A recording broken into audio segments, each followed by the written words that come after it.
IDFC bank ಮ್ಯಾನೇಜರ್ಗೆ ರೈತ ವಿರೋಧಿ ಬ್ಯಾಂಕಿಗೆ ರೈತ ವಿರೋಧಿ ಬ್ಯಾಂಕಿಗೆ ಅಯ್ಯಯ್ಯೋ ಬೇಕೇ ಬೇಕು. ಪಿಎಂ ವಸೂಲಿಯಲ್ಲಿ ನಾವಿಲ್ಲ 1 ವರ್ಷ ಅವ್ರು ವಾಚ್ ಮಾಡಿರೋಂಥವ್ರು 1 ವರ್ಷದಿಂದ ಕಂಪ್ಲೇಂಟ್ ಕೊಡ್ತಿರೋದು. ಇದು ರೈತರು ಸೌಜನ್ಯಕ್ಕಾದ್ರೂ ಇವ್ರದ್ದು ಆನ್ಸರ್ ಮಾಡಬೇಕು ಅಂತಲ್ವ, ನಾವೇನು ಕೂಲಿ ಕಾರ್ಮಿಕರು ಪೊಲೀಸ್ ಕಂಪ್ನಿ. ಮತ್ತು IDFC ಬ್ಯಾಂಕ್ ಮುಂದೆ ಪ್ರತಿಭಟನೆ ಮಾಡಲಿಕ್ಕೆ IDFC ಬ್ಯಾಂಕಿನ ಅವೈಜ್ಞಾನಿಕ ಆಡಳಿತವೇ ಕಾರಣ ಏನು ಅಂದರೆ, ಈ ಹಿಂದೆ 2020ರಲ್ಲಿ ಆಸುಪಾಸಿನಲ್ಲಿ ಶಂಕರ್ ಎಂಬುವರು ದಳ್ಳಾಳಿ ಅಂದರೆ ಮಾರ್ಕೆಟ್ ದಳ್ಳಾಳಿ ಬಂಡಿಪಾಳ್ಯದಲ್ಲಿ ಕರ್ತವ್ಯ ನಿರ್ವಹಿಸ್ತಾ ಇರ್ತಾರೆ ಮತ್ತು ವ್ಯವಹರಿಸ್ತಾ ಇರ್ತಾರೆ ರೈತರ ಜೊತೆಯಲ್ಲಿ. ಆ ನಿಟ್ಟಲ್ಲಿ ಈ ಬ್ಯಾಂಕ್ನಲ್ಲಿ ಒಂದು 20 ಲಕ್ಷ ರೂಪಾಯಿ ಸಾಲವನ್ನು ತಗೊಂಡಿದ್ದಾರೆ. ಸಾಲ ತಗೊಂಡಂಥ ಸಂದರ್ಭದಲ್ಲಿ ಬ್ಯಾಂಕಿನ ವ್ಯವಸ್ಥಾಪಕರು ಮ್ಯಾನೇಜ್ಮೆಂಟ್ ಯಾರಿದ್ದಾರೆ ಅವರು ವಿಮೆ ಮಾಡಿಸ್ಬೇಕು. ಆಸ್ ಪರ್ ರೂಲ್ಸ್ ಪ್ರಕಾರ RBI ಡೈರೆಕ್ಷನ್ ಏನು ಹೇಳುತ್ತೆ, ವಿಮೆ ಮಾಡಿಸಿ ಅವರು ಸಾಲವನ್ನು ಕೊಡಬೇಕು. ಏನಾರ ಅಕಸ್ಮಾತ್ ಸಮಸ್ಯೆ ಆದರೆ ಆ ವಿಮಾದ ಮೊತ್ತದಿಂದ ಅವರು ವಜಾ ಮಾಡ್ಕೋಬೇಕು ಸಾಲನ ಅಂತೇಳಿ ನಿಯಮಾವಳಿ ಇರೋದು.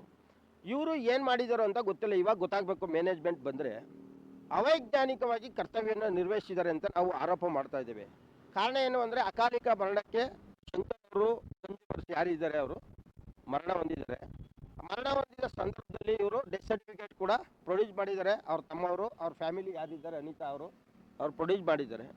ಆ ಪ್ರಕಾರ ಅವ್ರ ಡೆತ್ ಸರ್ಟಿಫಿಕೇಟ್ ಅಂತ ನೋಡಿ ಇವರು ವಿಮೆ ಮಾಡಿಸಿದ್ರೆ ಅಥವಾ ಮಾಡಿದರೆ ಅದು ಏನಾಗಿದೆ ಅವ್ರದ್ದು ಪ್ರಾಬ್ಲಮ್. ಅದು ವಿಮೆ ಮಾಡಿಸ್ಬೇಕು ಅಂತ ನಮ್ಮದು ವಾದ. ವಿಮೆ ಮಾಡಿಸಿರಲೇಬೇಕು.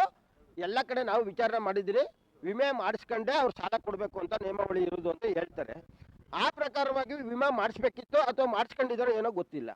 ಮಾಡಿಸ್ಕೊಂಡು ಇವರು ವಜಾ ಮಾಡಿ ಸಂಬಂಧಪಟ್ಟಂಥ ಕನ್ಸ್ಯೂಮರ್ಸ್ ಫ್ಯಾಮಿಲಿ ಯಾರಿದ್ದಾರೆ ಅವ್ರಿಗೆ NOCನ ಕೊಡಬೇಕಿತ್ತು. ಅವ್ರ ದಾಖಲೆ ಪತ್ರಗಳನ್ನ ವಾಪಸ್ ಮಾಡಿ ಅವರ ಸಾಲವನ್ನು ಮೊಟಕುಗೊಳಿಸ್ಬೇಕಿತ್ತು.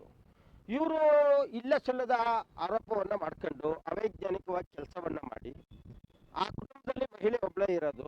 ಅವ್ರ ತಮ್ಮ ಇವರೊಬ್ಬರು ಈಗ ಏನೋ ಅವರ ಸಂಕಷ್ಟಕ್ಕೆ ಜೊತೆಗೂಡ್ಕೊಂಡವ್ರೆ. ಅವ್ರಿಗೆ ಅಂಗವಿಕಲ ಮಗು ಇದೆ, ಇನ್ನೊಂದು ಪಾಪು ಇದೆ. 2 ಪಾಪು ಮಧ್ಯದಲ್ಲಿ ಅಂಗವಿಕಲ ಮಗು ಒದ್ದು ಅವರು ಸಣ್ಣ ವಯಸ್ಸಿಗೆ ಗಂಡನ ಕಳ್ಕೊಂಡು ಅವರು ವಿಧವೆಯಾಗಿ ಅವ್ರ ಸಂಕಷ್ಟನ ಅವರೇ ನಿಭಾಯಿಸೋದು ಕಷ್ಟ.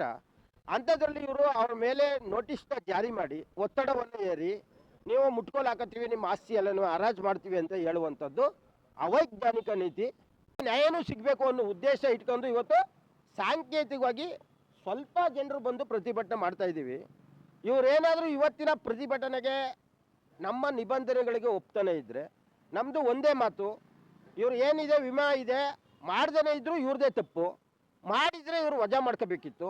ಮಾಡಲಿಲ್ಲ ಅಂದರೆ ಅವತ್ತು ಯಾರು ಇರ್ತಾರೆ ಮ್ಯಾನೇಜ್ಮೆಂಟು ಅವ್ರ ಮೇಲೆ ಆರೋಪ ಹೊರಿಸಿ ಅವರಿಂದ ದಂಡ ಕಟ್ಟಿಸ್ಕೋಬೇಕು. ಇವರು ಅವನು ಯಾವ ಊರಿಗಾರ ಹೋಗಿರಲಿ, ಅವನು ಅವೈಜ್ಞಾನಿಕವಾಗಿ ಹಕ್ಕುಗಳನ್ನ ಬದಲಾವಣೆ ಮಾಡಿದರೆ ಅಲ್ಲಿ ಅವನು ಜವಾಬ್ದಾರಿ. ಅದು ಮೊನ್ನೆ ಕೂಡ ನಾನು ಒಂದು ಕೇಸ್ನಲ್ಲಿ 2.5 ಲಕ್ಷ ರೂಪಾಯಿನ ಏಜೆಂಟ್ ಕೈಲಿ ಕಟ್ಸಿದ್ದೀನಿ.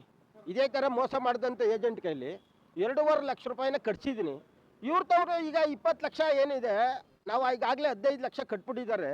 ಇನ್ನೊಂದು 5 ಲಕ್ಷ ಅಸೂಲು ಕಟ್ಟಬೇಕಿತ್ತು ಅವರು ಅಷ್ಟೇ.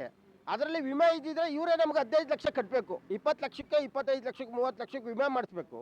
ಇವರೇ ನಮ್ಗೆ ವಾಪಸ್ ದುಡ್ಡು ಕಟ್ಟಬೇಕು. ಕನಿಷ್ಠ ಇವ್ರಿಗೆ ಮಾನವೀಯತೆ ಇದ್ದಿದ್ರೆ ಡೆತ್ ಸರ್ಟಿಫಿಕೇಟ್ ಮೇಲೆ ಅವ್ರ ಮನೆಗೆ ಹೋಗಿ ಸಾಂತ್ವನ ಹೇಳಿ, ನಿಮ್ಮದು ವಿಮೆ ಇದೆ, ನಾವು ವಿಮೆ ಮೇಲೆ ಜಮಾ ಮಾಡ್ಕೋತೀವಿ, ಧೈರ್ಯ ತುಂಬಿ ಸ್ಥೈರ್ಯವಾಗಿ ಆ ಮಕ್ಕಳಿಗೆ ಆ ಕುಟುಂಬಕ್ಕೆ ನೆರವಾಗಬೇಕಾಯ್ತು. ಯಾವ ಬ್ಯಾಂಕಿನ ಮ್ಯಾನೇಜ್ಮೆಂಟು ನೆರವಾಗಬೇಕಾಯ್ತು ಅವರು ಆ ಕುಟುಂಬದ ವಿರುದ್ಧ ಸಮರ ಸಾರಿರೋದು ನಾವು ಇವತ್ತು ಧಿಕ್ಕರಿಸ್ತಾ ಇದ್ದೀವಿ.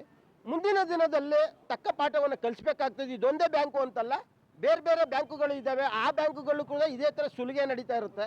ಒಂದೇ ಸಾರಿ ಮುಖ್ಯಮಂತ್ರಿಗಳು ಬಂದಂಥ ಸಂದರ್ಭದಲ್ಲಿ ಮೈಸೂರಿಗೆ ಇದನ್ನು ದೊಡ್ಡ ಮಟ್ಟದ ಒಂದು ಆಂದೋಲನವಾಗ್ತಕ್ಕಂಥ ಜನ ಆಂದೋಲನವಾಗಿ ಎಲ್ಲ ಬ್ಯಾಂಕುಗಳಿಗೂ ಪಾಠ ಕಲಿಸ್ಬೇಕಾಗ್ತದೆ. ಈ ಬ್ಯಾಂಕಿನ ಮ್ಯಾನೇಜರ್ಗೆ ನಾನು ಆಗ್ರಹ ಮಾಡೋದು ಏನಂದರೆ, ಕೂಡಲೇ ದಿವಂಗತ ಶಂಕರ್ ಅವರ ಸಾಲವನ್ನು ಎಲ್ಲ ಮೊತ್ತವನ್ನು ಉಳಿಕೆ ಇರ್ತಕ್ಕಂಥದ್ದೆಲ್ಲ ಮನ್ನಾ ಮಾಡಬೇಕು. ಅವ್ರ ಕುಟುಂಬಕ್ಕೆ NOCಯನ್ನು ಕೊಡಬೇಕು, ದಾಖಲೆ ಪತ್ರಗಳನ್ನ ವಾಪಸ್ ಕೊಡಬೇಕು. ಒಂದು ವೇಳೆ ಅವ್ರು ಕೊಡೋದಿಲ್ಲ, ಏನಾದ್ರು ಇದೇ ಥರ ಪ್ರಾಬ್ಲಮ್ ಮಾಡ್ತೀನಿ ಅಂದರೆ ಮುಂದೆ ಸುಗ್ರೀವಾಜ್ಞೆ ಕಾಯ್ದೆ ಏನಿದೆ ಅದನ್ನು ಎದುರಿಸಲಿಕ್ಕೆ ತಯಾರಾಗಬೇಕಾಗ್ತದೆ. ಮತ್ತು ಅವೈಜ್ಞಾನಿಕ ಆಡಳಿತದ ವಿರುದ್ಧ ಮತ್ತೊಮ್ಮೆ ದೊಡ್ಡ ಮಟ್ಟದ ಆಂದೋಲನ ಜನ ಆಂದೋಲನ ಮಾಡಿ ಈ ಬ್ಯಾಂಕನ್ನು ಮುಚ್ಚಿಸಬೇಕಾಗ್ತದೆ ಅಂತ ನಾನು ಹೇಳ್ತೇನೆ. ನಮಸ್ಕಾರ. ಕರ್ನಾಟಕ ರಾಜ್ಯ ರೈತ ಸಂಘ ಮೂಲ ಸಂಘಟನೆ ಮೈಸೂರು ಜಿಲ್ಲಾಧ್ಯಕ್ಷ.